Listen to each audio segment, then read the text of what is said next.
Hello दोस्तों, तो कैसे हैं आप लोग। आई होप कि आप बहुत अच्छे होंगे। आपका बहुत बहुत स्वागत है हमारे यूट्यूब चैनल इंजीनियरिंग एक्सप्रेस पे।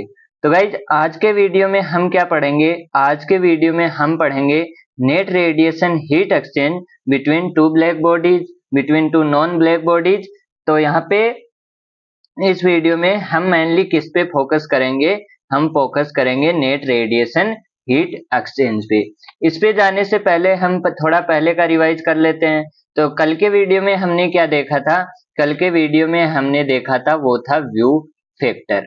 और व्यू फैक्टर मैंने क्या बताया था, अगर आपको व्यू फैक्टर की जानकारी नहीं है तो आप ये वाली चीज नहीं कर सकते, यानी कि आज का कॉन्सेप्ट आप नहीं समझ पाओगे, क्योंकि जो भी सारे क्वेश्चन होंगे उनके अंदर आपको कहीं ना कहीं व्यू फैक्टर की जरूरत पड़ेगी। जितने भी हीट एक्सचेंज के क्वेश्चन होंगे आगे आने वाली दोनों वीडियो में, तो वो किसके ऊपर डिपेंड होंगे, व्यू फैक्टर के। तो इससे के लिए आपको क्या है, आपको व्यू फैक्टर की अंडरस्टैंडिंग होनी चाहिए। और मैंने पिछले वीडियो में खूब डिटेल में बताया है, क्वेश्चन भी कराए हैं, वहां से जाके इसको आप ध्यान से पढ़ सकते हो। ठीक है, तो हमने इसके बारे में देखा, इसकी प्रॉपर्टीज देखी थी, रेसिप्रोसिटी थ्योरम हमने देखी थी, वो सारी चीजें हमने देख ली थी। और इसके अंदर सबसे पहली चीज हमने जो व्यू फैक्टर में देखी थी, जो इम्पोर्टेंट थी, वो क्या थी, वो था हमारा अगर F12 लिखना था तो वो क्या होता था, Q.12। और कहां से निकला था, Q.1 से। 1 से 2 पे जो गया अपॉन Q.1। और reciprocity theorem A1 F12 is equal to A2 F21। ये दो चीजें मैंने आपको इंपोर्टेंट बताई थी, इनके बारे में आपको आइडिया होना चाहिए। ठीक है, अब आते हैं net radiation heat exchange between two black bodies पे। तो सबसे पहले हमारे पास क्या होंगी, दो ब्लैक बॉडी होंगी। और दो ब्लैक बॉडी होंगी तो वहां पे क्या होगा, वहां पे हीट का एक्सचेंज होगा। तो मान लीजिए ये पहली बॉडी है आपके पास और ये बॉडी है दूसरी। ठीक है, यहां से यहाँ पे क्या होगा, यहाँ पे हीट का एक्सचेंज होगा। तो अगर इसका टेम्परेचर आप इसको ब्लैक बॉडी 2 माने, इसको मैंने नाम दे दिया ब्लैक बॉडी 2, और इसका टेम्परेचर हो गया T2A2, और यहाँ पे इसका 1 है तो ये क्या हो गई T1A1। ठीक है, और T1 हमने क्या बोल दिया, ग्रेटर देन है T2। अब यहाँ से आपको एक चीज समझ में आ रही होगी, वो क्या है, वो है हमारे पास इसका भी कुछ टेम्परेचर है और इसका भी कुछ टेम्परेचर है। अब कुछ टेम्परेचर है किसी भी बॉडी का, तो हमने क्या बताया था, अगर कोई भी बॉडी है और उसका कोई भी टेम्परेचर है तो वहां पे वो बॉडी क्या करेगी, रेडिएशन इमिट करेगी। तो यहाँ पे इसका टेम्परेचर है तो ये क्या करेगा, ये रेडिएशन करेगा। और इसका भी टेम्परेचर है तो ये क्या करेगा, रेडिएशन करेगा।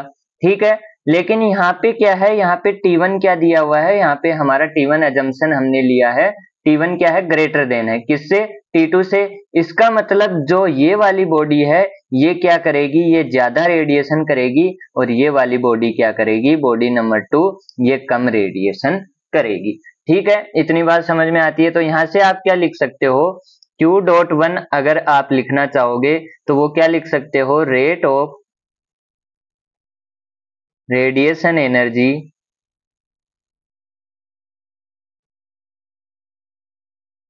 इमिटेड बाई बॉडी 1, ऐसा लिख सकते हो।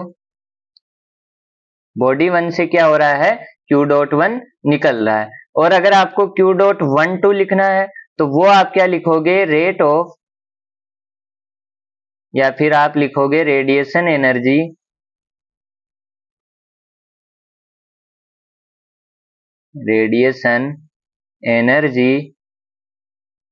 इमिटेड, सॉरी, इंसिडेंट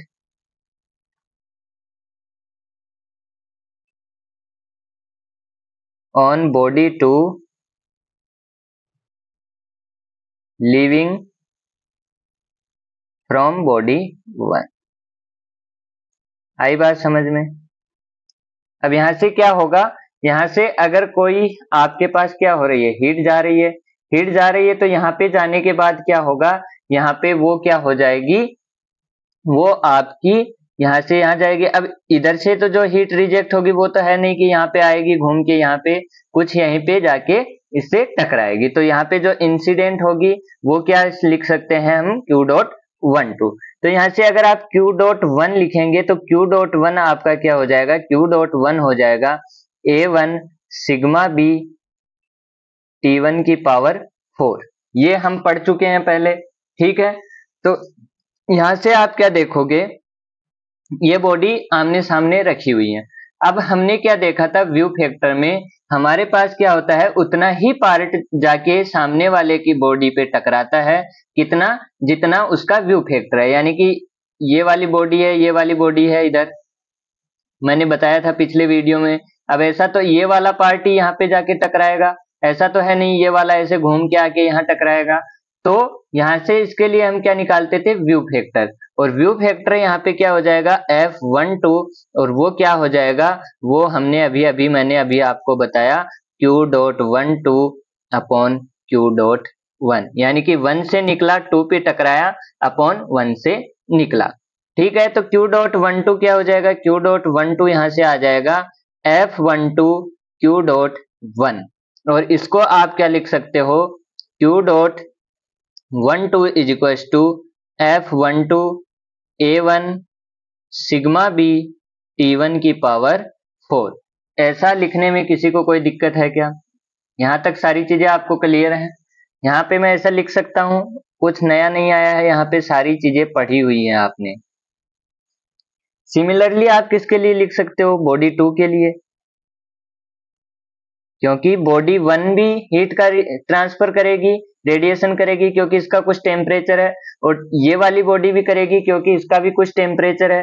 तो यहाँ पे आप क्या लिखोगे, Q डॉट 21, Q डॉट 21 है, तो यहाँ पे क्या बन जाएगा A2, और यहाँ पे F12 की जगह आएगा F21 सिग्मा B T2 की पावर 4, ठीक है। तो यहाँ से हमको क्या निकालना है, नेट रेडिएशन हीट एक्सचेंज। तो वो क्या हो जाएगा, नेट रेडिएशन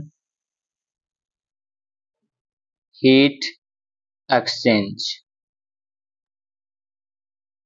और वो हमारे पास आ जाएगा Q dot net is equal to Q dot 12 minus Q dot 21।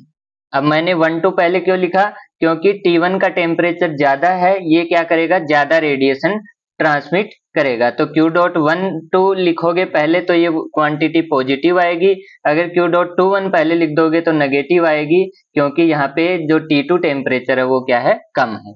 आई बात समझ में? तो यहाँ से आप लिख सकते हो A1 F12 sigma B T1 की power 4 minus A2 F21 sigma B T2 की पावर 4। यहाँ से आपको एक चीज दिख रही है, वो क्या है, ये दोनों, ये क्या लगा सकते हो, reciprocity theorem, A1 F12 is equal to A2 F21, कहाँ से, व्यू फैक्टर से, पिछली वीडियो में बताया था। तो यहाँ पे क्या हो जाएगा, यहाँ पे हो जाएगा आपके पास Q नेट, और वो कितना आ जाएगा, A1 F12 हमने कॉमन ले लिया, सिग्मा B हमने कॉमन ले लिया, T1 की पावर 4 माइनस T2 की पावर 4, या फिर आप क्या लिख सकते हो, A2 F21 sigma B T1 की पावर 4 माइनस T2 की पावर 4। इतनी बात समझ में आती है कि नहीं बताओ? और ये फॉर्मूला आपको क्या कर लेना है, दिल और दिमाग में बसा लेना है, ठीक है।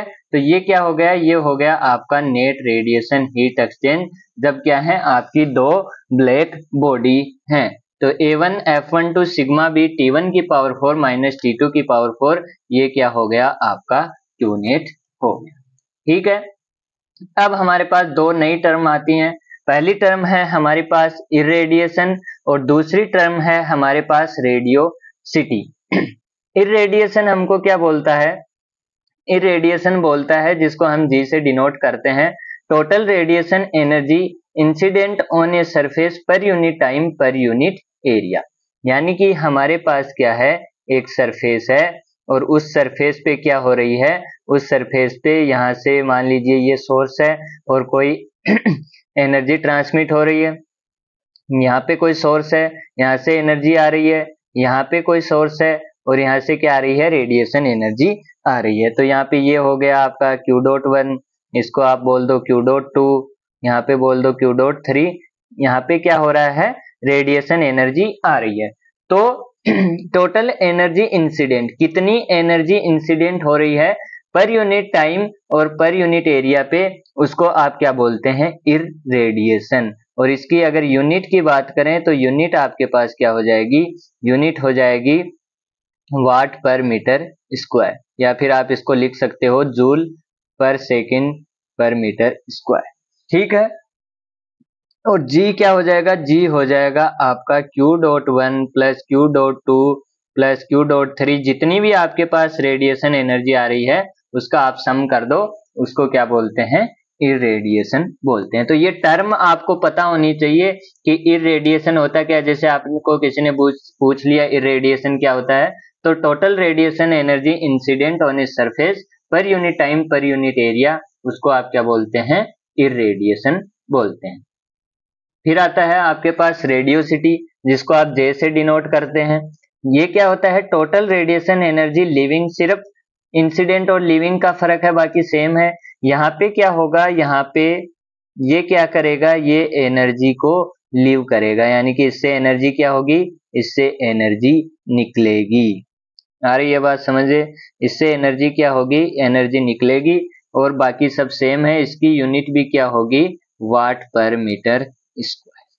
ठीक है। तो यहाँ पे क्या है, यहाँ पे total radiation energy living from the surface per unit time per unit area. अब देखते हैं आगे। आगे हमारे पास मान लीजिए ये क्या है, ये एक बॉडी है।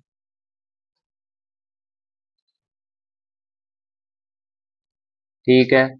यहाँ पे क्या हुआ, यहाँ पे कोई रेडिएशन इंसिडेंट हुई और उसका कुछ पार्ट वापस क्या हो गया, रिफ्लेक्ट हो गया, और ये बॉडी भी क्या करेगी, अपना खुद का ट्रांसमिट करेगी। अब इसके लिए हमारे पास कंडीशन क्या है, ये बॉडी हमारी क्या होनी चाहिए, ओपेक बॉडी होनी चाहिए।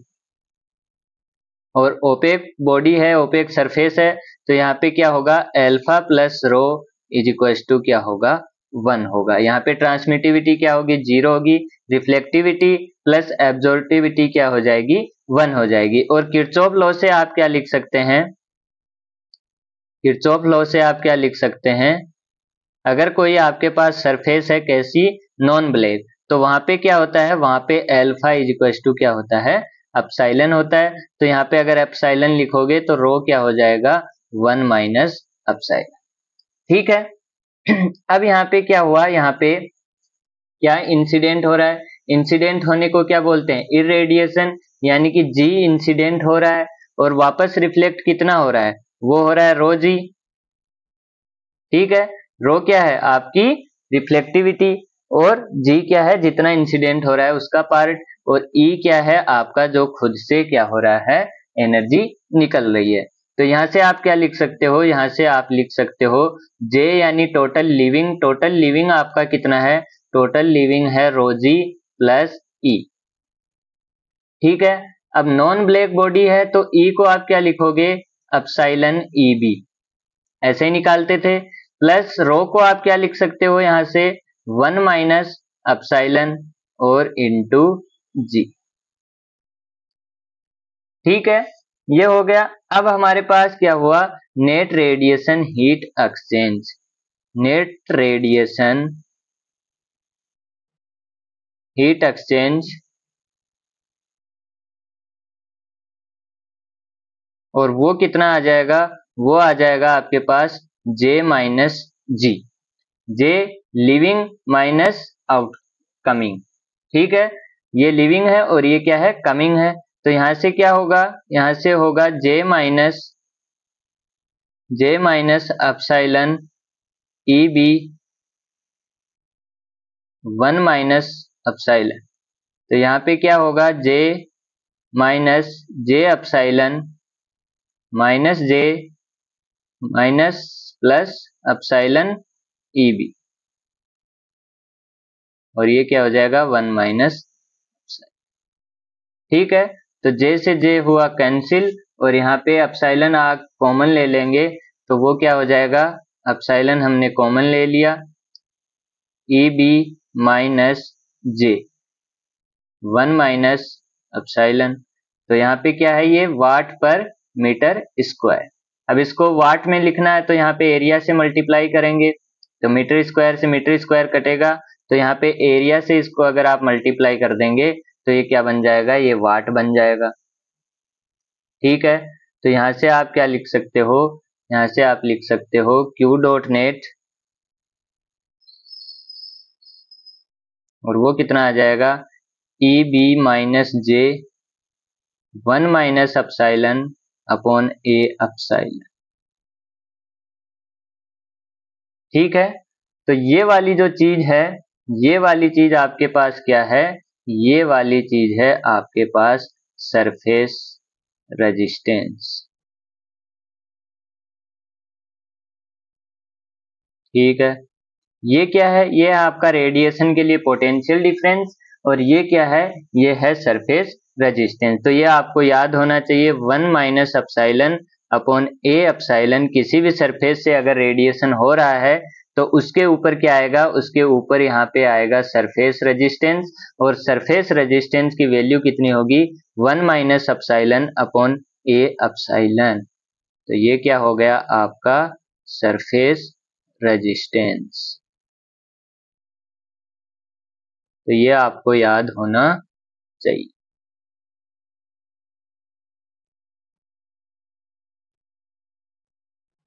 ठीक है, तो इसका अगर सर्किट डायग्राम बनाएंगे तो वो कैसा दिखेगा, वो आपको कुछ ऐसा दिखेगा। ये बॉडी है, तो यहाँ पे क्या हो जाएगा, यहाँ पे हो जाएगा, ये हो गया जे, ये हो गया आपका ई बी, और ये हो जाएगा 1 माइनस एप्सिलॉन ए एप्सिलॉन। ठीक है, अब आता है अगला।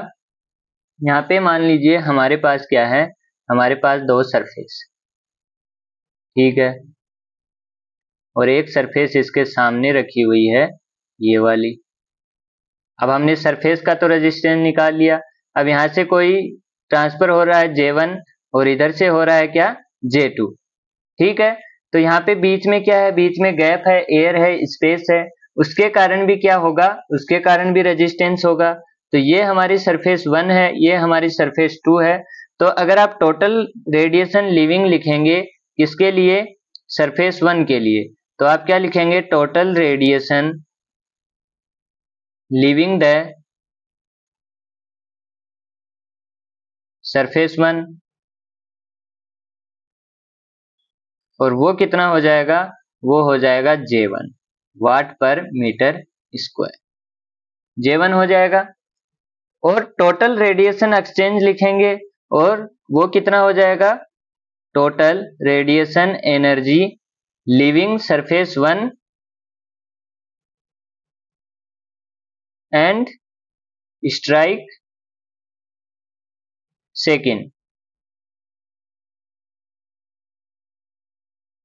वो कितना हो जाएगा, वो हो जाएगा आपके पास J1 F12 व्यू फैक्टर से मल्टीप्लाई कर देंगे, तो वो कितना हो जाएगा, J1 F12 वाट पर मीटर स्क्वायर, और इसको एरिया से मल्टीप्लाई कर देंगे तो कितना आ जाएगा, A1 J1 F12 वाट। ठीक है, सेम इसी टाइप से आप किसके लिए लिख सकते हो, बॉडी 2 के लिए। बॉडी 2 यानी कि सरफेस 2 के लिए आप क्या लिखोगे, सरफेस 2 के लिए आपके पास लिविंग कितना हो जाएगा, टोटल रेडिएशन लिविंग, और वो कितना हो जाएगा, J2 हो जाएगा।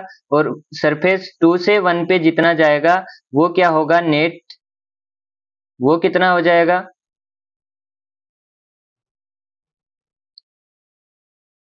सरफेस 2 से सरफेस 1 पे जाएगा, वो कितना आ जाएगा, A2 F21 J2।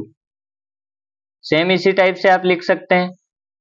तो यहाँ पे क्या आ जाएगा, यहाँ पे आ जाएगा आपके पास, और वो है net radiation heat exchange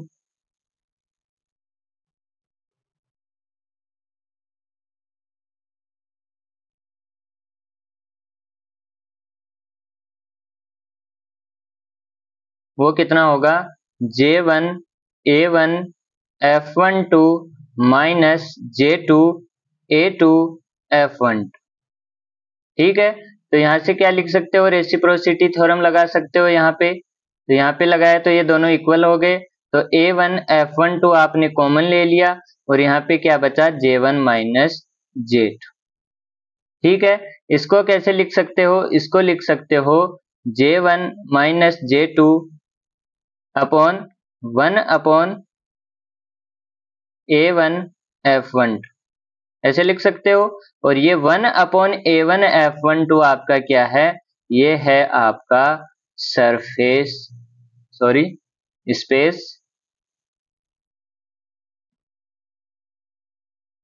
resistance. ये क्या हो गया आपका स्पेस रेजिस्टेंस। तो यहाँ पे आपको याद रखना है 1 अपॉन A1 F12 क्या हो जाएगा आपका स्पेस रेजिस्टेंस। ठीक है, ये हो गया आपका स्पेस रेजिस्टेंस। तो हमने क्या क्या देख लिया, हमने सरफेस रेजिस्टेंस भी देख लिया और हमने क्या देख लिया, हमने देख लिया स्पेस रेजिस्टेंस। दोनों रेजिस्टेंस देख लिए। एक की वैल्यू कितनी होती है 1 माइनस एप्सिलॉन अपॉन ए एप्सिलॉन और दूसरे की वैल्यू कितनी होती है 1 upon A1 F12 is equal to space resistance. ठीक है, अब हम देखते हैं net heat exchange between two black bodies. अब है हमारे पास heat exchange between two non black body. तो इसके लिए सबसे पहले हमारे पास कुछ कंडीशन होनी चाहिए और वो क्या है, वो है हमारी बॉडी कैसी होनी चाहिए, ओपेक बॉडी होनी चाहिए। दूसरा कंडीशन है हमारे पास हमारी बॉडी कैसी होनी चाहिए, ग्रे बॉडी होनी चाहिए।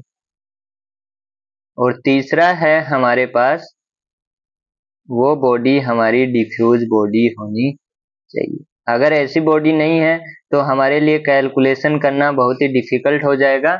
इसलिए हमने क्या कर लिया, इसको अजम्पशन कर लिया कि हमारी बॉडी कैसी है, ग्रे बॉडी है, डिफ्यूज बॉडी है, ओपेक बॉडी है। तो यहाँ पे ये हमारे पास पहली बॉडी है और ये दूसरी है। फिर से इसका टेम्परेचर कुछ T1 है, इसका एरिया A1 है और यहाँ पे इमिसिविटी एप्सिलॉन 1 है, ये T2 है, ये A2 है और यहाँ पे एप्सिलॉन 2 है। तो यहाँ पे क्या है, ये है नॉन ब्लैक बॉडी 2 और ये है आपकी नॉन ब्लैक बॉडी 1।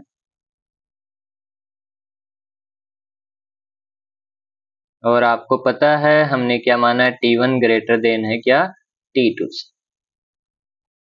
ठीक है, तो यहाँ पे क्या होगा, यहाँ पे अगर आपको क्या लिखना है, नेट रेडिएशन हीट एक्सचेंज लिखना है, तो उसके लिए सबसे पहले आपको रेजिस्टेंस काउंट करने होंगे।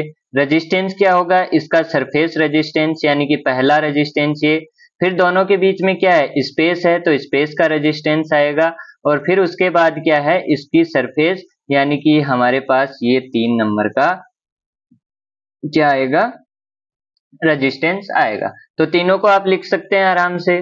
सबसे पहले हमारे पास क्या आएगा, सरफेस रेजिस्टेंस, फिर हमारे पास आएगा बीच का स्पेस रेजिस्टेंस और फिर बॉडी नंबर 2 का सरफेस रेजिस्टेंस। तो यहाँ से आप क्या लिख सकते हो, यहाँ से लिख सकते हो EB1, ये हो गया आपका J1, ये हो गया आपका J2 और ये क्या हो गया EB2। ठीक है, और यहाँ पे सरफेस रेजिस्टेंस R सरफेस 1, ये हो गया R स्पेस और ये क्या हो गया R सरफेस, तीनों लिख सकते हो। ठीक है, तो यहाँ से Q डॉट नेट लिखोगे तो Q डॉट नेट क्या आएगा, वो आएगा EB1 माइनस EB2 अपॉन आपको क्या लिखना है, टोटल रेजिस्टेंस। टोटल रेजिस्टेंस लिखना है तो सरफेस के लिए क्या होगा 1 minus epsilon 1 upon A epsilon 1 plus space के लिए क्या होगा 1 upon A1 F12 plus 1 minus epsilon 2 upon A epsilon 2 और यहाँ पे A क्या होगा A2, यहाँ पे एरिया होगा A1। ठीक है, ठीक है। फिर यहाँ से क्या होगा, यहाँ से हमने क्या ले लिया, हमने कॉमन ले लिया नीचे से 1/A1, तो ये क्या बना, EB1 माइनस EB2 बना, अपॉन यहाँ पे हमने 1/A1 कॉमन ले लिया, तो ये क्या बचा, 1 माइनस एप्सिलॉन 1, ये बचा एप्सिलॉन 1 प्लस 1/F12, और यहाँ पे हमारे पास A1 है नहीं, तो वो क्या हो जाएगा, A2 एप्सिलॉन 2, और A1 A2 से ऊपर नीचे मल्टीप्लाई करेंगे तो नीचे वाला बाहर कॉमन आ गया और यहाँ पे नया मल्टीप्लाई हो जाएगा, तो ये क्या बन गया, A1 EB2 EB1 minus EB2, और यहाँ पे नीचे 1 minus epsilon 1 upon epsilon 1 plus 1/AF12 plus 1 minus epsilon 2 upon epsilon 2 A1 A2। ठीक है, ये वाली टर्म है, इसको हम क्या लिख सकते हैं, इसको हम एक नया नाम देते हैं ताकि हमारा काम आसान हो जाए, क्योंकि इतना बड़ा फॉर्मूला और इतनी बड़ी चीज याद करना आपको क्या होगा, बार बार लिखना ज्यादा मुश्किल होगा। तो इस टर्म को हम नाम दे देते हैं FG12, FG12 बोल देते हैं, जिसको हम क्या बोलते हैं, इंटरचेंज फैक्टर, या फिर आप बोल दो इक्विवेलेंट इमिसिविटी।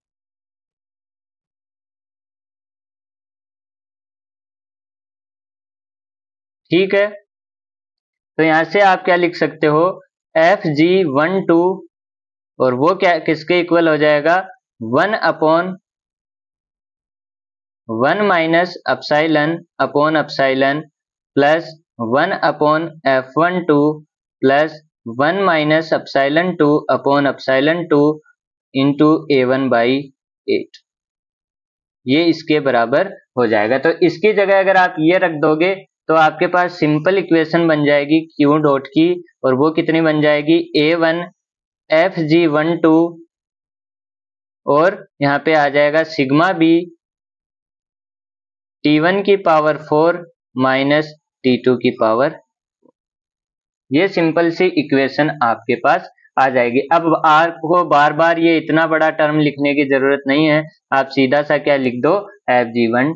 ये कोई नई चीज नहीं है, सिर्फ इसी चीज को छोटा करने के लिए, ताकि आपको ये फॉर्मूला बड़ा ना लिखना पड़े, उसके लिए हमने एक चीज डिफाइन कर दी, जिसको हमने बोल दिया इंटरचेंज फैक्टर, और जिसकी वैल्यू क्या होती है, ये होती है, और ये वैल्यू हमको याद होनी चाहिए। ठीक है, इसको हम बोल देते हैं इंटरचेंज फैक्टर। अब हम देखते हैं हमारे पास डिफरेंट डिफरेंट केस। सबसे पहला केस है हमारे पास, अगर हमारे पास टू इनफाइनाइट क्या है, लॉन्ग पैरेलल प्लेट है।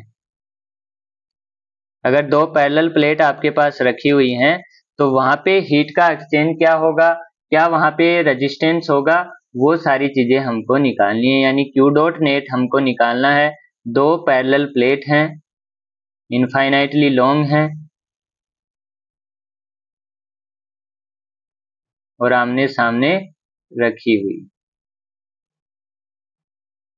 और इनका अंदर वाला पार्ट क्या कर रहा है, रेडिएशन कर रहा है, बाहर वाला पार्ट रेडिएशन नहीं कर रहा है। ठीक है, ये हो गया T1 एप्सिलॉन 1, ये हो गया T2 एप्सिलॉन 2, ये बॉडी नंबर 2 है, ये बॉडी नंबर 1 है, और T1 आपका क्या है, ग्रेटर देन है T2 से। ठीक है, तो यहां से आप क्या लिखेंगे, यहां से आप लिखेंगे Q डॉट नेट, और वो अभी आपने लिखा है क्या, FG12 सिग्मा बी T1 की पावर 4 माइनस T2 की पावर 4।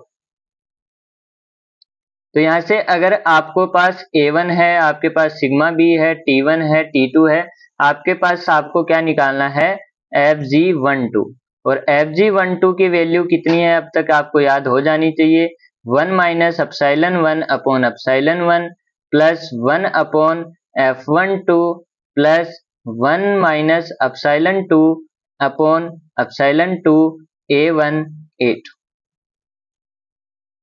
ठीक है, अब मेरे पास एप्सिलॉन 1 भी है, एप्सिलॉन 2 भी है, F12 नहीं है और मेरे को A1 बाई A2 का रेशियो चाहिए। तो F12 कितना हो जाएगा, यहाँ पे दोनों क्या है, इनफाइनाइटली लॉन्ग है, तो जो यहाँ से निकलेगा वो पूरा किस पे जाएगा, वो पूरा का पूरा इस पे जाएगा।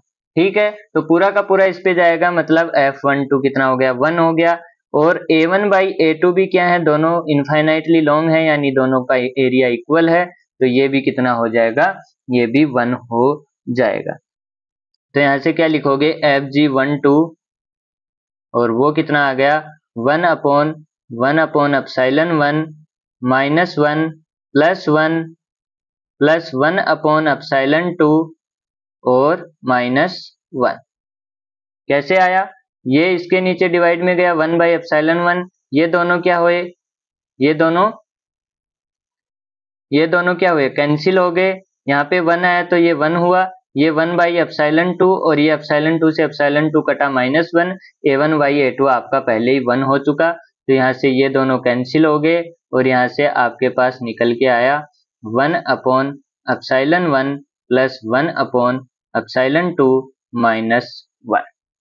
ठीक है, तो ये आपके लिए क्या हो गया, two infinitely long parallel plate के लिए Fg12 हो गया। अब आप Fg12 की वैल्यू आपके पास यहाँ से आ जाएगी, उस वैल्यू को आप यहाँ पे रखो, आपके पास क्या आ जाएगा, Q डॉट नेट। ठीक है, सेम टाइप से आप किसके लिए देख सकते हो, अगर आपके पास क्या है, to concentric infinite long cylinder, अगर आपके पास क्या है, दो इनफाइनाइटली लॉन्ग सिलेंडर हैं, तो आप ये चीज लगा सकते हो। जैसे मान लीजिए कि एक सिलेंडर ये है आपके पास,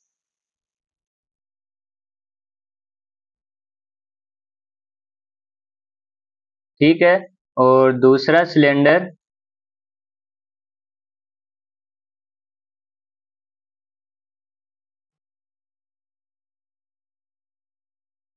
ये है, तो इसके अंदर वाली सरफेस क्या कर रही है, रेडिएशन कर रही है, और जो अंदर वाला है उसकी बाहर वाली सरफेस क्या कर रही है, रेडिएशन कर रही है। और इसका आपके पास रेडियस है R1 और इसका रेडियस है आपके पास R2। ठीक है, और इसका टेम्परेचर T1 है, एप्सिलॉन 1 है, ये T2 है, ये एप्सिलॉन 2 है, और T1 क्या है, ग्रेटर देन है T2 से। तो यहाँ से क्या लिखोगे, यहाँ से आप Q डॉट नेट फिर से वही लिखोगे, Q डॉट नेट एक बार दोबारा लिखो ताकि आपको याद हो जाए, A1 Fg12 sigma B T1 की पावर 4 माइनस T2 की पावर 4। तो यहाँ पे क्या हो जाएगा, A1 आपको पता है, सिग्मा बी पता है, T1 पता है, T2 पता है, Fg12 क्या बन जाएगा, Fg12 बन जाएगा 1 upon 1 minus epsilon 1 upon epsilon 2 plus 1 upon F12 plus 1 minus epsilon 2 upon epsilon 2 A1 8।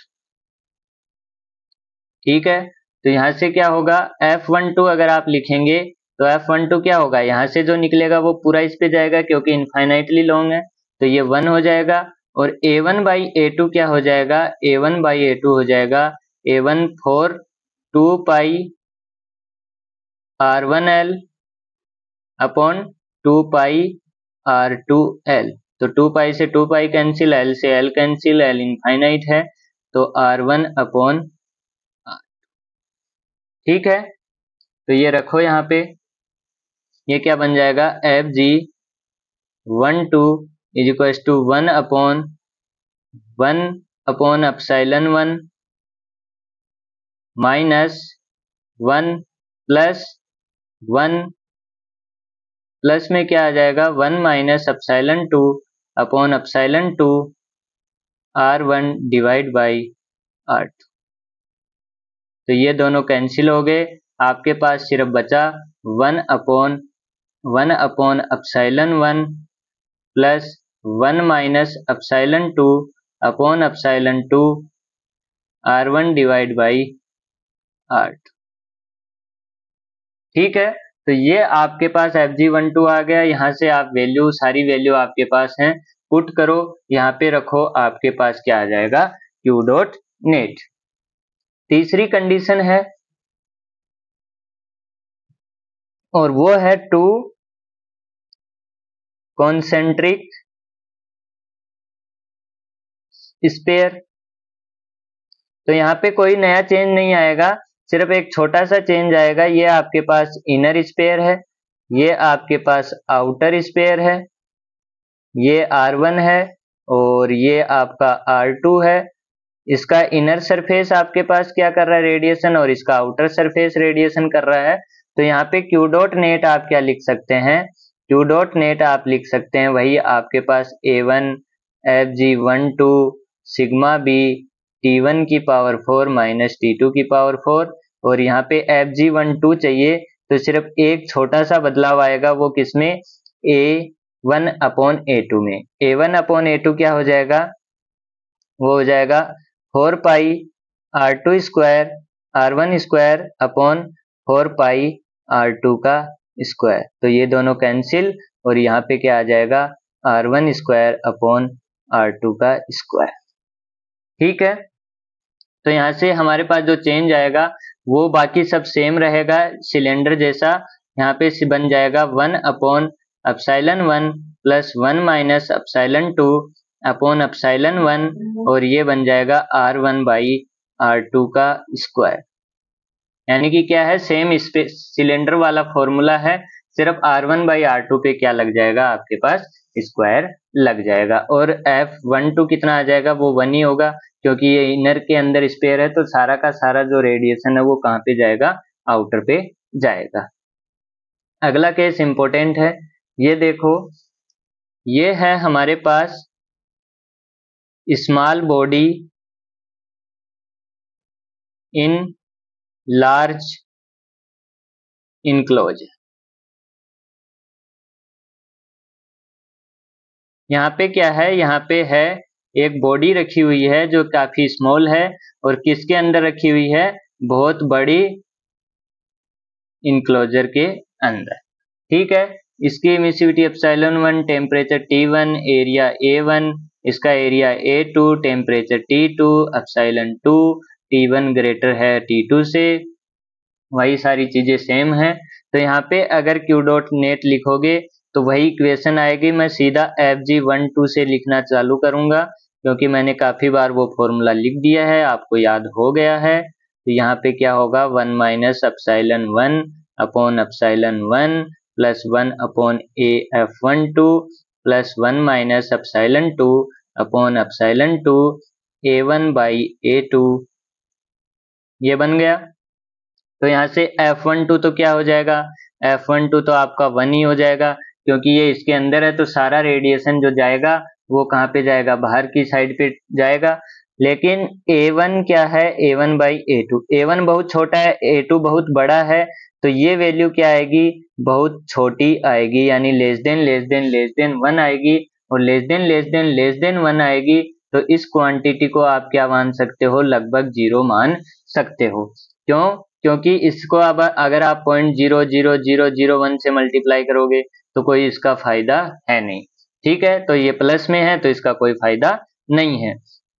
तो ये काफी छोटा है, तो यहाँ पे क्या बन गया, Fg12, और ये बन गया 1 अपॉन एप्सिलॉन 1 माइनस 1 प्लस 1 और प्लस 0। तो यहाँ से क्या बन गया, यहाँ से बन गया एप्सिलॉन 1।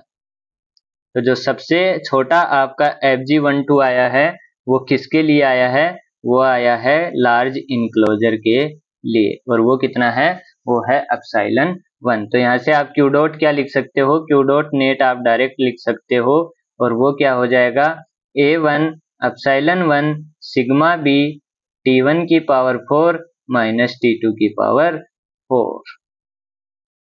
ठीक है, ये हो गया। अब है लास्ट एंड फाइनल केस, जो है नेट रेडिएशन हीट एक्सचेंज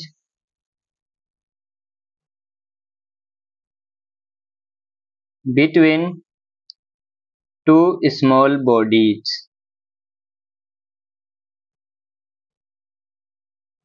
ये दो हमारे पास क्या है, स्मॉल बॉडी है, ये 1 है, ये 2 है, और यहाँ पे डिस्टेंस क्या है, h डिस्टेंस है, इसका टेम्परेचर T2 है, एप्सिलॉन 2 है,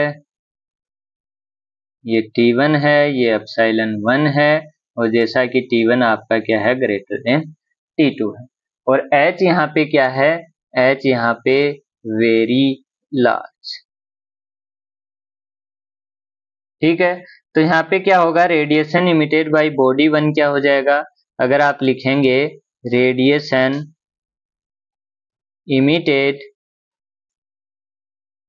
बाय बॉडी 1, और वो कितना हो जाएगा, वो हो जाएगा A1 एप्सिलॉन 1, ये आप काफी बार लिख चुके हैं, सिग्मा बी T1 की पावर 4। ठीक है, और रेडिएशन इमिटेड बाय सरफेस 2 क्या हो जाएगा, या फिर लिखें बाय बॉडी 1 और स्ट्राइक किस पे, बॉडी 2 पे, क्योंकि मेन मुद्दा तो वही है अपना। तो ये क्या हो जाएगा, किससे मल्टीप्लाई हो जाएगा, व्यू फैक्टर से, सिग्मा बी एप्सिलॉन 1 T1 की पावर 4। ठीक है, अब है हमारे पास सेम चीज आप किसके लिए लिखोगे, बॉडी 2 के लिए, लेकिन उससे पहले हमारे पास क्या होगा, अगर यहाँ से हीट का ट्रांसफर हो रहा है तो यहाँ पे ट्रांसफर होगा तो ये वाली बॉडी इसको कुछ एब्जॉर्ब भी करेगी, तो उसके लिए अगर आप लिखोगे तो radiation energy emitted by body 1 absorb by body 2, और वो कितना हो जाएगा, epsilon 1 A1 F12 sigma B T1 की पावर 4। ये क्या हो रहा है, इतना इमिट हो रहा है, इसको किससे मल्टीप्लाई करोगे, एब्जॉर्बिविटी से, तो क्या हो जाएगा, आपका एब्जॉर्ब किया हुआ आ जाएगा। तो हमने किससे मल्टीप्लाई कर दिया, एब्जॉर्बिविटी से, तो यहाँ से हमारे पास क्या हो जाएगा, radiation energy emitted by body 1 and absorb by body 2, वो कितना आ जाएगा, वो हम किरचॉफ लॉ से क्या लिख सकते हैं, alpha is equal to epsilon, तो यहाँ पे एप्सिलॉन कौन सा लेंगे, एप्सिलॉन 2 का, क्योंकि एप्सिलॉन 2 एब्जॉर्ब कर रही है, तो यहाँ पे इसी चीज को हम क्या लिख सकते हैं, इसी चीज को हम लिख सकते हैं epsilon 1 epsilon 2 A1 F12 sigma B T1 की पावर 4, इसको आप ऐसा भी लिख सकते हो। ठीक है, सेम आप किसके लिए लिख सकते हो, बॉडी 2 से आएगा, बॉडी 2 से आके यहाँ पे भी एब्जॉर्ब होगा, उसके लिए आप लिख सकते हो, तो वो क्या लिखोगे, epsilon 1 epsilon 2 A1 A2 F21 sigma B T2 की पावर 4, ये लिख सकते हो। तो नेट क्या हो जाएगा, Q डॉट नेट हो जाएगा, वो हो जाएगा आपके पास epsilon 1 epsilon 2 A1 F12 sigma B T1 की power 4 minus epsilon 1 epsilon 2 A2 F21 sigma B T2 की पावर 4, और यहाँ पे इन दोनों के अंदर आप क्या लगा सकते हो, रेसिप्रोसिटी थ्योरम, वहां से क्या आ जाएगा, epsilon 1 epsilon 2 A1 F12 sigma B T1 की पावर 4 माइनस T2 की पावर 4। ठीक है, तो यहाँ पे ये वाली चीज आप लिख सकते हो। तो ये हुआ हमारा सारा चीज किसका, टोटल रेडिएशन ट्रांसफर का। ठीक है, सबसे पहले हमने क्या देखा, सबसे पहले हमने देखा net heat exchange between two black bodies, वहां से हमारे पास क्या आया, Q net A1 F12 sigma B T1 की पावर 4 माइनस T2 की पावर 4। यहाँ पे भी अगर आप देखेंगे तो आपको एप्सिलॉन वाली टर्म लिखी हुई है, यहाँ पे इसको अगर आप ऐसा लिखेंगे F12 सिग्मा बी T1 की पावर 4 माइनस T2 की पावर 4 और एप्सिलॉन 1 एप्सिलॉन 2, जैसा कि अभी हमने लिखा है लास्ट टाइम, तो एप्सिलॉन 1 एप्सिलॉन 2 यहाँ पे लिखेंगे तो इसके लिए एप्सिलॉन 1 और एप्सिलॉन 2 की वैल्यू कितनी होती है ब्लैक बॉडी के लिए? 1 होती है। तो ये यहाँ से क्या हो गए, 1 हो गए, इसलिए हमारे पास सिर्फ इतना बचा, बाकी लिखा वही हुआ है जो आप कुछ लोग क्योंकि कंफ्यूज हो जाएंगे कि यहाँ पे तो लिखा नहीं हुआ है, वहां पे लिखा हुआ है, सेम चीजें हैं दोनों जगह। यहाँ पे उसकी वैल्यू कितनी हो गई है, उसकी वैल्यू 1 हो गई है। ठीक है, तो यहाँ पे क्यू नेट हमने लिखा है A1 F1 to sigma B T1 की पावर 4 माइनस T2 की पावर 4। फिर हमने क्या देखा, इरेडिएशन। इरेडिएशन क्या होता है, टोटल रेडिएशन एनर्जी इंसिडेंट, और रेडियोसिटी क्या होता है, टोटल रेडिएशन एनर्जी लिविंग। फिर हमने क्या देखा, surface resistance 1 upon epsilon upon A epsilon. फिर हमने देखा स्पेस रेजिस्टेंस जो कितना होता है 1 अपॉन A1 F1 टू। फिर हमने क्या देखा, radiation heat exchange between two non black bodies. तो नॉन ब्लैक बॉडीज के अंदर आपको निकालना है, 2 हो चाहे 4 हो चाहे 10 हो, आपको क्या लिखते जाना है, ऐसा रेजिस्टेंस डायग्राम बना लेना है, जिससे आपकी सारी प्रॉब्लम सोल्व हो जाएगी। हमेशा आपको रटना नहीं है कि यही वाला रेजिस्टेंस होगा, नहीं। यहाँ पे अगर ज्यादा बॉडी होंगी, अगर 3 बॉडी है मान लीजिए, तो यहाँ से इसके बीच में भी रेजिस्टेंस होगा और इसके बीच में भी, फिर आपका अलग चीज बन जाएगा। तो इसको रट मत लेना, ये एक मेथड है। आपको अगर 2 ब्लैक बॉडी हैं तब आपके पास, 2 नॉन ब्लैक बॉडी हैं तब आपके पास Fg12 इतना होगा, वरना इंटरचेंज फैक्टर की वैल्यू क्या होती जाएगी, चेंज होती जाएगी, जितने भी आपके पास केसेस होंगे उस हिसाब से। आ रही है बात समझ में? यहाँ पे सिर्फ 2 बॉडी थी, अगर 3 हो जाए, जैसे मान लो ये 1 है, ये 2 है, ये 3 है, तो यहाँ से रेडिएशन जाएगा, यहाँ से यहाँ पे भी जाएगा और यहाँ से यहाँ पे भी जाएगा, तब इसकी वैल्यू क्या हो जाएगी, चेंज हो जाएगी। लेकिन मैंने एक आइडियल केस जो ज्यादा पूछा जाता है ताकि आपको समझ आए, उसके लिए मैंने 2 का केस यहाँ पे लिया है। ठीक है, यहाँ पे 3 भी बॉडी हो सकती है, 4 भी बॉडी हो सकती है, कितनी भी हो सकती है। फिर आता है हमारे पास, हमने इनफाइनाइटली लॉन्ग पैरेलल प्लेट के लिए देखा, फिर हमने कॉन्सेंट्रिक लॉन्ग सिलेंडर के लिए देखा, फिर 2 कॉन्सेंट्रिक स्पेयर के लिए देखा, और फिर हमने देखा small body in large enclosure and radiation heat exchange between 2 small body. ठीक है, अब हम इसके ऊपर क्वेश्चन देखते हैं, क्वेश्चन करते हैं।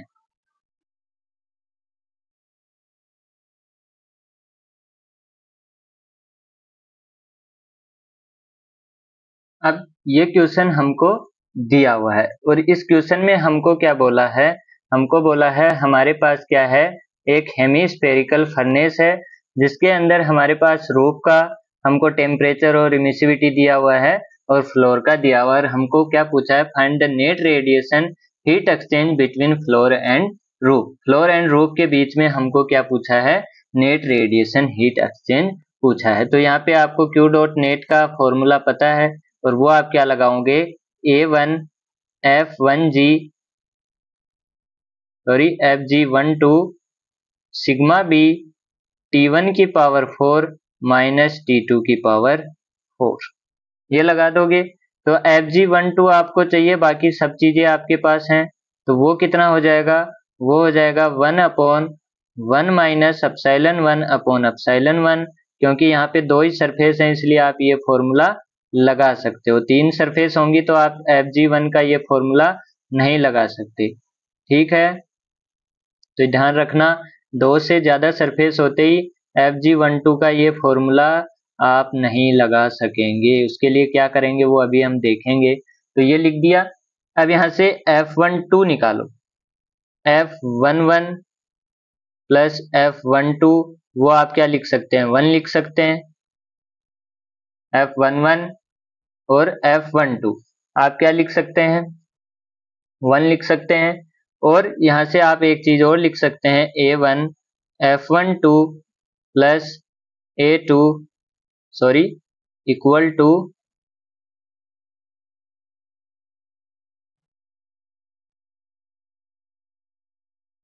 A2 F21, ये लिख सकते हैं। तो हमको A1 A2 भी चाहिए, A1 A2 इसके लिए भी चाहिए, तो A1 बाई A2 आप क्या लिखोगे, A1 कितना है, A1 आपका सर्किल जैसा है, तो सर्किल जैसा है तो यहाँ पे क्या हो जाएगा, यहाँ पे आपका हो जाएगा A1 ये है 1, तो यहाँ पे half circle sorry half square है, तो पूरे का 4 पाई आर स्क्वायर होता है, हाफ का क्या हो जाएगा 2 पाई आर स्क्वायर अपॉन A2 का क्या हो जाएगा, A2 क्या सर्किल जैसा है, तो ये क्या हो जाएगा पाई आर स्क्वायर। तो पाई आर स्क्वायर से पाई आर स्क्वायर कैंसिल, ये बन जाएगा 2। ठीक है, तो यहाँ पे अगर आप देखोगे, एक सेकेंड, यहाँ से कुछ चीज नहीं आएगी, आप क्या लिखो F22 प्लस F21, वो कितना हो जाता है, वो भी 1 होगा। तो F22 कितना होगा, 2 से 2 पे गिरेगा क्या, 2 से 2 क्या फ्लैट प्लेट है, फ्लैट प्लेट के लिए हमने क्या देखा था, फ्लैट प्लेट के लिए 0 होता है। तो F21 कितना हो गया, F21 हो गया आपके पास 1। और आपको निकालना क्या है, आपको निकालना है net radiation heat exchange floor and roof का। तो आपको F12 चाहिए, तो F21 है तो A1 F12 is equal to A2, F21 कितना हो गया 1 हो गया, तो F12 कितना हो जाएगा A2 बाई A1, और A2 बाई A1 कितना है 1/2, तो यहाँ से F12 कितना आ जाएगा 0.5। अब कुछ लोगों ने पहले क्या कर लिया था, यहाँ पे देख देख के रट लिया था, यहाँ पे देख देख के रट लिया था कि हर जगह F12 1 ही आएगा, हर जगह F12 1 ही आएगा, हर जगह F12 1 ही आएगा। तो वो वाली सीन नहीं है, आपको चेक करना पड़ेगा, आपको डायरेक्ट 1 मत रख देना, क्योंकि यहाँ पे देखो F12 की वैल्यू क्या आ गई 0.5। F12 की वैल्यू कुछ भी आ सकती है, आपको क्या करना पड़ेगा प्रॉपर तरीके से निकालना पड़ेगा। इसलिए मैंने आपको शुरू में बोला था कि आपको व्यू फैक्टर का पूरा अंडरस्टैंडिंग होना चाहिए। अगर आपको व्यू फैक्टर नहीं निकालना आता, आप नेट रेडिएशन हीट एक्सचेंज कभी नहीं निकाल पाओगे। ठीक है, तो ये हुआ F12। अब यहाँ पे रख दो, तो Fg12 क्या आ जाएगा, Fg12 आ जाएगा 1 अपॉन एप्सिलॉन 1 कितना था, एप्सिलॉन 1 था 0.8 डिवाइड बाई 0.8 प्लस यहाँ पे F12 कितना है, F12 0.5 है, तो 1 divide by 0.5 plus 1 minus epsilon 2 कितना है 0.3 अपॉन 0.3, और A1 बाई A2 कितना है, वो है आपका 2। तो यहाँ से करोगे तो क्या आ जाएगा 1 अपॉन ये 0.2 डिवाइड बाई 0.8, 1/4 तो 0.25 प्लस ये बचा 2, ये कितना हुआ 0.7 डिवाइड बाई 0.3, 7/3 14, 14/3 कितना होता है 14/3 4.18 666। ठीक है, तो ये कितना आ जाएगा, ये आप कैलसी में डाल लो, कैलसी में डालेंगे तो इसकी वैल्यू आ जाएगी, और वो कितनी होगी, सोल्व करो इसको, 0.25 प्लस 2 प्लस 4.66, वो आ जाता है आपके पास 0.144। ये सिर्फ आपके पास Fg12 की वैल्यू आई है। इसको रखो किसमें, Q.net में, Q.net में रखोगे तो वहां पे क्या था A1 Fg12 sigma B T1 की पावर 4 माइनस T2 की पावर 4, तो यहाँ से लिखो क्या A1 कितना है 2 पाई आर स्क्वायर, ध्यान रखना A1 कितना है 2 पाई आर स्क्वायर है, तो 2 इंटू पाई आर स्क्वायर कितना था R1 था, Fg 1.144 इंटू सिग्मा वी 5.67, ये वैल्यू आपको याद होनी चाहिए, ये कांस्टेंट है तो इसकी value 5.67 into 10 to the power -8 आपको याद होनी चाहिए। टेम्परेचर T1 कितना दे रखा है 800 की पावर 4, और T2 कितना दे रखा है 300 की पावर 4। तो यहाँ पे क्या हो जाएगा, इसको करो तो आपके पास आएगा 300 की पावर 4 और into 5.67 into 10 to the power -8 into 0.144 into 2 into 3.14, और वो आपके पास आ जाएगा 20.6 के आसपास, 58 के आसपास किलोवाट। ठीक है, तो ये आपका क्या हो जाएगा आंसर। कैसे आया, एक चीज और ध्यान में रखना, वो चीज क्या है, कई बार जैसे आपको क्या पूछा है, आपको लिख देगा ये 1 है और ये 2 है, लेकिन क्वेश्चन में क्या दिया हुआ रहेगा, क्वेश्चन में दिया हुआ रहेगा find the net radiation heat exchange by कहां से कहां तक, यहाँ से फ्लोर से लेके वहां पे नाम दे देगा, कहां से, फ्लोर से रूफ पे। तो वहां पे फ्लोर क्या बन जाएगा आपका 1 बन जाएगा, लिखा हुआ रहेगा यहाँ पे 1 और 2, और डाटा क्या रहेगा, उल्टा रहेगा। तो नहीं समझ में आया मैं क्या बोल रहा हूँ कि आपको यहाँ पे क्या लिखा हुआ है, यहाँ पे 1 लिखा हुआ है और यहाँ पे 2 लिखा हुआ है, लिखा ऐसा हुआ है, लेकिन पूछा क्या है, पूछा है यहाँ से यहाँ पर जाने के लिए। तो फॉर्मूले में जो 1 है वो क्या यहाँ पे बन जाएगा 2, और जो 2 है वो क्या बन जाएगा 1। आ रही है बात समझ में? यानी कि आपको दिखेगा कुछ और पूछेगा कुछ और, तो ये रट मत लेना चीजें, आपको समझना है कि एप्सिलॉन 1 क्या है। एप्सिलॉन 1 है जिस बॉडी से क्या हो रहा है, रेडिएशन निकल रहा है, और एप्सिलॉन 2 जिस पे जा रहा है। तो ये चीज आपको पता होनी चाहिए, ठीक है। अब एक केस और आता है जो मैंने आपको बोला था, वो क्या बोला था कि अगर आपके पास 2 से ज्यादा बॉडी हो गई तो तब आप क्या करेंगे। जैसे मान लो मेरे पास ये बॉडी हो गई, ये हो गई और ये हो गई, ये तीनों कर्व्ड हैं, थोड़ा बड़ा बना लेते हैं। ये इतनी देर जो भी हम कहानी पढ़ रहे थे वो किसके लिए थी, 2 बॉडी के लिए। अब हमारे पास जैसे ये है, ये है, अच्छा नहीं बन रहा है,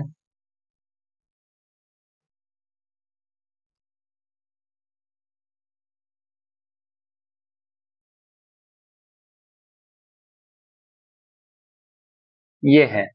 तो यहाँ पे ये है 1 सरफेस, ये है 2 सरफेस, ये है 3 सरफेस। तो यहाँ पे क्या है, epsilon 3 T3 A3, epsilon 1 A1 T1, और ये क्या है एप्सिलॉन 2 A2 और T2, ठीक है। और इनर सरफेस क्या कर रही है, रेडिएशन कर रही है, बाहर वाली सरफेस रेडिएशन नहीं कर रही है। तो यहाँ पे क्या होगा, यहाँ पे जो Fg12 की वैल्यू थी, वो हमारे पास क्या हो जाएंगी, फेल हो जाएंगी। यहाँ पे हम कैसे लिखेंगे, यहाँ पे सर्किट डायग्राम बनाएंगे। तो सबसे पहले सर्किट डायग्राम कैसे बनेगा, वो बनेगा 1 से रेडिएशन कहाँ पे जाएगा, 3 पे जाएगा, और 1 से रेडिएशन कहाँ पे जाएगा, 2 पे जाएगा। सबसे पहले तो हमारे पास केस कितने बन सकते हैं, 1 से कहाँ पे जाएगा, 3 पे जाएगा, 1 से कहाँ पे जाएगा, 2 पे जाएगा, ठीक है। फिर 2 से कहाँ पे जाएगा, 3 पे जाएगा, 2 से 1 पे जाए, 1 से 2 पे जाए, वो एक ही चीज है। और 3 से 1 पे जाएगा, 3 से 2 पे जाएगा, ऐसे बनेगा। तो अगर आप लिखेंगे 2 से 3, 2 से 1, और 3 से 1, 3 से 2, ऐसे जाएगा। तो सबसे पहले हम क्या देखते हैं, सबसे पहले हमारे पास हम देखते हैं कि हमारा जो रेडिएशन है वो कहाँ से जाएगा, वो 1 से जाएगा, और 1 से जाएगा तो सबसे पहले कौन सा रेजिस्टेंस आएगा, सरफेस रेजिस्टेंस। तो ये वाला रेजिस्टेंस हमारे पास आ गया, सरफेस रेजिस्टेंस, जिसको हमने R1 नाम दे दिया। और इसकी वैल्यू कितनी हो जाएगी, इसकी वैल्यू हो जाएगी 1 माइनस एप्सिलॉन 1 अपॉन एप्सिलॉन 1। आई बात समझ में, ये वैल्यू हो जाएगी इसकी।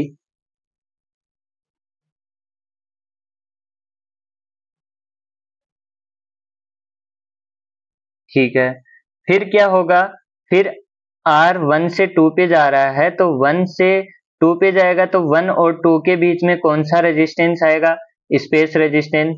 पहले 1 और 2 को देखो, तो कौन सा रेजिस्टेंस आएगा, वो आएगा स्पेस रेजिस्टेंस। किस पे जा रहे हैं हम, 2 पे जा रहे हैं, तो 2 पे जा रहे हैं, तो R 1 2 के बीच में कौन सा रेजिस्टेंस आएगा, स्पेस रेजिस्टेंस, जिसको हम लिख देते हैं 1 अपॉन A1 F12, ठीक है। और यहाँ पे क्या बन गया, यहाँ पे बन गया J1 नोड, और यहाँ पे क्या बन गया, J2, 2 पे आ गए, ठीक है। अगर हमको कहाँ पे जाना होता, हमको जाना होता 3 पे, हमको 3 पे, 1 से हम 2 पे भी जा सकते थे, हम 3 पे भी जा सकते थे। तो 3 पे जाने पे भी हमारे पास क्या आया, यहाँ पे हमारे पास एक और रेजिस्टेंस आया, वो भी क्या होगा, स्पेस रेजिस्टेंस। और वो हम यहाँ से यहाँ पे आ गए और उसको नाम दे दिया R13 और इसकी वैल्यू कितनी हो जाएगी 1/A1F13। ठीक है, फिर J2, 2 से हमारे पास फिर दो रास्ते हैं। 2 से हम कहाँ पे जा सकते हैं, 3 पे जा सकते हैं और 2 से हमारे पास 1 पे जा सकते हैं। तो 2 से हमारे पास दो रास्ते थे, तो दो रास्तों में एक तो हम कहाँ पे आ सकते हैं, एक तो हम आ सकते हैं 3 पे। 1 पे हम ऑलरेडी जा चुके हैं क्योंकि 1 से अभी आए हैं, और एक हमारे पास क्या हो जाएगा 2 का सरफेस रेजिस्टेंस।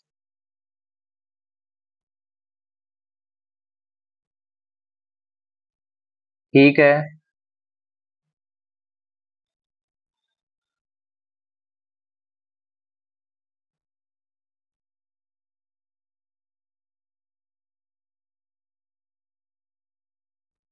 इसमें किसी को कोई दिक्कत।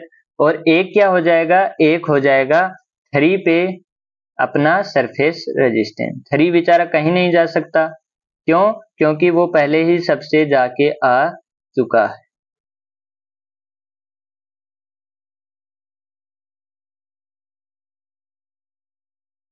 ये चीज किसको समझ में नहीं आई बताओ मेरे को। क्या हुआ, सबसे पहले ध्यान से सुनो, एक बार दोबारा देखो। मुझे पता है चीज थोड़ी हार्ड है, आपको पहली बार में समझ नहीं आएगी। हमारे पास क्या था, ये सरफेस थी, ये सरफेस थी, ये सरफेस थी।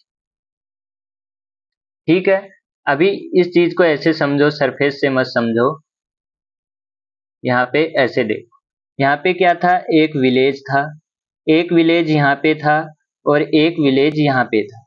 3 विलेज थे, ये 1 था, ये 2 विलेज था, ये 3rd विलेज था। अब यहाँ से यहाँ पे जाने का एक रास्ता है, विलेज 1 से 2 पे जाने का एक रास्ता है, विलेज 1 से 3 पे जाने का एक रास्ता है और 3 से 2 पे जाने का एक रास्ता है। ऐसे 3 रास्ते हैं। अब आप क्या करोगे, आपको 1 से किसी भी शहर में जाना है, किसी भी शहर में जाना है तो आप क्या करोगे, इस रास्ते से आओगे, इस रास्ते से आए 2 पे आ गए। आपके पास दूसरा शहर आपको जाना है तो यहाँ पे इस रास्ते से आप आ गए। अब यहाँ से आपको बोले कि 1 से 2 पे जाने का रास्ता कौन सा है, तब आप बोलोगे ये वाला रास्ता है, ये वाला रास्ता है। लेकिन आपको ये बोले 2 से 1 पे जाने का रास्ता, तो भी आप यही रास्ता बताओगे, यानी कि दोनों रास्ते क्या है, सेम है। वैसे ही आपको 1 से 3 पे आने पे बोले तो आप क्या बोलोगे, ये वाला रास्ता है। और आपको बोले 3 से 1 पे जाने का रास्ता कौन सा है, तब भी आप यही रास्ता बताओगे। सेम ऐसे ही अगर आपको बोले कि हमको 2 से 3 पे जाना है तो आप बोलोगे इस रास्ते पे जाओ, और वहीं पे आपको बोले कि 3 से 2 पे जाओ, तब भी आप क्या करोगे, इसी रास्ते को बताओगे। ठीक है, वैसे ही हमने क्या किया, वैसे ही हमने किया कि हमारे पास कितने रास्ते हैं, देखो जैसे हमारे पास ये 3 विलेज थे, ठीक है, तो 1 से 2 में हम जा सकते हैं, 1 से 3 में जा सकते हैं। तो 1 से 2 में गए और 1 से 3 में गए। अब चाहे 2 से 3 में जाए, 2 से 1 में जाए या 3 से 1 में जाए, उस रास्ते से तो हम आ ही चुके हैं और हमको एक बार एक रास्ते से एक ही बार जाना है, 2 बार नहीं जाना है। फिर 2 से हमारे पास कितने रास्ते हैं, 2 से अगर हम जाएं तो 3 पे जा सकते हैं और 2 से अब हम कहीं नहीं जा सकते, यानी कि हमारे पास कितने रास्ते हैं टोटल, टोटल हमारे पास सिर्फ 3 ही रास्ते हैं। और हमने भी कितने ही रेजिस्टेंस बनाए हैं, 3 ही बनाए हैं। आ रही है बात समझ में। अगर यही चीज आपको 4 के लिए लिखने बोली जाती, जैसे मान लो कि एक विलेज ये था, एक ये था, एक ये था, एक ये था, विलेज को आप किससे रिलेट करो, सरफेस से। तो यहाँ पे क्या होता, आप 1 से 2 पे जाते, 2 से 1 से 4 पे जाते, 1 से 3 पे जाते, फिर आप 2 से 4 पे जाते और 2 से कितने पे जाते, 3 पे जाते। तो ये कितना होता, बस इतने ही होते। अब फिर आप ऐसे नहीं करते कि आप 3 से 4 पे, हाँ एक रास्ता होता 3 से 4 पे जाते, इससे ज्यादा रास्ते नहीं होते कि आप फिर से 3 से 1 पे जा रहे हो, 3 से 2 पे जा रहे हो, 3 से 4 पे जा रहे हो, ऐसा नहीं होगा। ठीक है, आई होप कि मैंने जो समझाया वो आपको समझ में आया होगा। एक बार और कोशिश करते हैं। हमारे पास क्या दिया हुआ है, हमारे पास 3 सरफेस, एक बार इसको फिर से लिखना सीखो। मैं जैसे लिखवा रहा हूँ वैसे लिखते चलो। एप्सिलॉन 2 A2 T2, ये हो गया epsilon 1 A1 T1, epsilon 3 T3 A3 1 2 3। अब आप क्या करो, आपको 2 के लिए पता है, आपको 2 के लिए पता है तो एक बार थर्ड वाली सरफेस आप भूल जाओ। ये चीज तो आपको पता है, इसका सर्किट तो आपको लिखना आता है, अभी ऊपर आप लिख के आए हैं। तो आप क्या करोगे, 1 से 2 में अगर आपको लिखना है तो वहां पे आपके पास कितने रेजिस्टेंस आएंगे, 3 रेजिस्टेंस। पहला 1 का सरफेस, फिर दोनों के बीच का स्पेस, और फिर सेकंड का सरफेस। इसमें कोई दिक्कत है क्या? और यहाँ पे हमने EB1 लिखा था, यहाँ पे हमने EB2 लिखा था, यहाँ पे हमने J1 है, और यहाँ पे हमारा J2। यहाँ तक किसी को कोई दिक्कत नहीं है। ये R1 है, यानी कि 1 का surface 1 upon epsilon 1 upon A epsilon 1। ये आपका क्या था, स्पेस रेजिस्टेंस। और ये क्या है, 1 अपॉन A1 F12। 2 के लिए तो सबको लिखना आता है। ये क्या है, आपका R2 है, 1 minus epsilon 2 upon A epsilon 2। ठीक है, यहाँ तक सबको लिखना आता है। अब हमारे पास क्या हुआ, हमारे पास आ गई थर्ड सरफेस। थर्ड सरफेस आ गई तो इस बार हमने किसको हटा दिया, 2 वाली को हटा दिया, और ये हमारे पास क्या बन गई, एप्सिलॉन 2 A2 T2। अब यहाँ से 1 से 3 के बीच में होगा, 1 से 3 के बीच में होगा, तो अगर आप 1 से 2 के बीच में होगा, ये 1 और 3 के बीच में हो रहा था।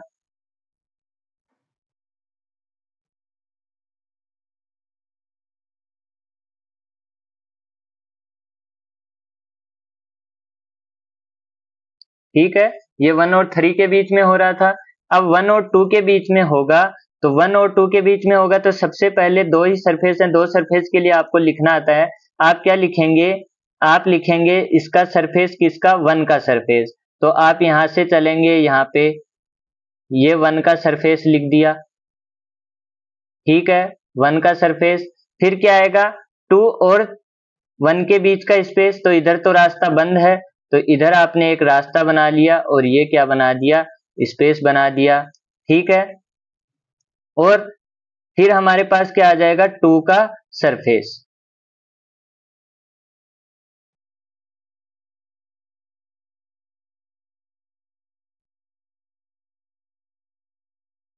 ठीक है, तो ये क्या बन गया, ये बन गया जेड। और ये क्या बन गया, ये बन गया आपका आर सरफेस और R space 1 upon A1 F12। और ये क्या बन गया, आर सरफेस किसके लिए, R2 के लिए, और 1 minus epsilon 2 upon A epsilon. फिर हमारे पास क्या हुआ, फिर हमारे पास 3 वापस आ गया, और इस बार कौन चला गया, इस बार 1 नहीं है, इस बार 1 नहीं है, तो आपके पास क्या होगा, 2 और 3 के बीच में क्या होगा, रेडिएशन होगा। 2 और 3 के बीच में होगा तो आप क्या लिख सकते हो, 3 का सरफेस, तो ये 3 का सरफेस हो गया। ठीक है, फिर हमारे पास क्या आया, फिर हमारे पास आया इन दोनों के बीच का स्पेस, और फिर हमारे पास क्या आया, हमारे पास आया 2 का सरफेस।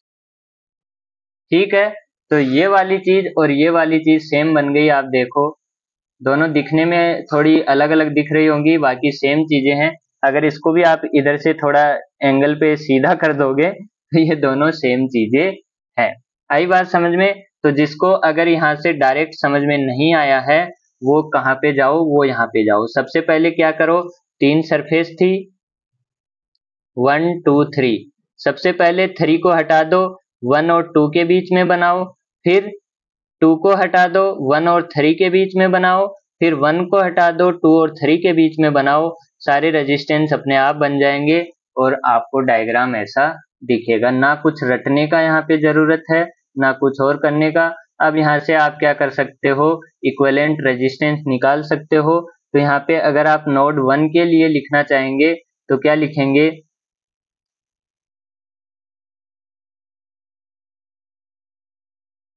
यहाँ पे आपका क्या है,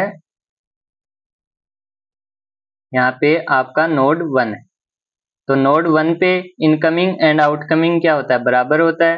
तो क्या लिखोगे, incoming and outcoming EB1 minus J1, EB1 minus J1 upon क्या होगा, 1 minus epsilon 1 upon A epsilon 1 plus J2, total sum क्या होगा, 0 होगा, J2 माइनस J1 और यहाँ पे क्या होगा, space resistance 1 upon A1 F12 plus J3, यहाँ पे क्या है, J3 है, J3 माइनस J1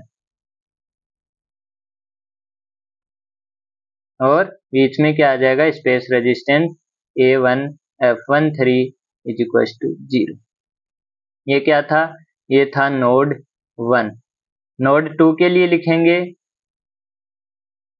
तो नोड 2 क्या है, नोड 2 है आपका J2, तो इनकमिंग एंड आउटकमिंग बराबर, तो क्या होगा, J2 माइनस EB2 या EB2 माइनस J2 लिखो, J1 माइनस J2 और 1 upon A1 F12 plus J3 minus J2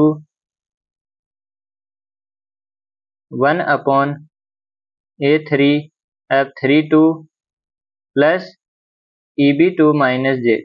जिस नोड के लिए लिख रहे हो उसको हमेशा माइनस में रखो, नेगेटिव पॉजिटिव अपने आप क्या हो जाएगा, एडजस्ट हो जाएगा, ठीक है। सेम आप किसके लिए लिख सकते हो, नोड 3 के लिए।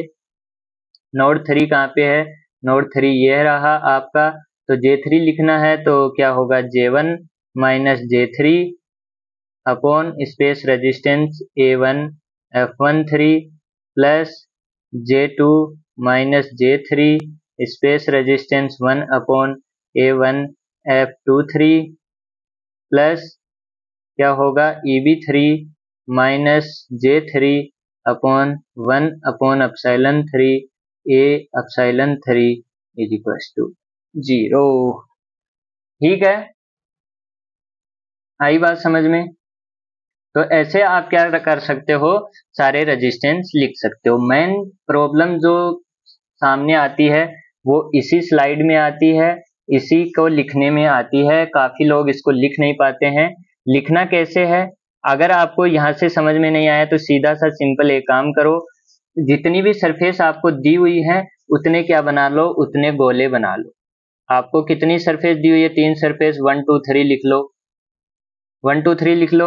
अब जितने मिनिमम रास्ते हो सकते हैं उस पे जाओ। कितने हो सकते हैं, 1 से 2 पे जा सकता हूँ, 1 से 2 पे जा सकता हूँ, 1 से 3 पे जा सकता हूँ, 1 से 3 पे जा सकता हूँ, 2 से 3 पे जा सकता हूँ, 2 से 3 पे जा सकता हूँ।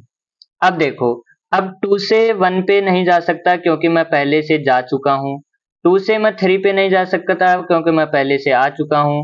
3 से 1 पे नहीं जा सकता क्योंकि पहले से आ चुका हूँ। 3 से 2 पे नहीं जा सकता, पहले से आ चुका हूँ।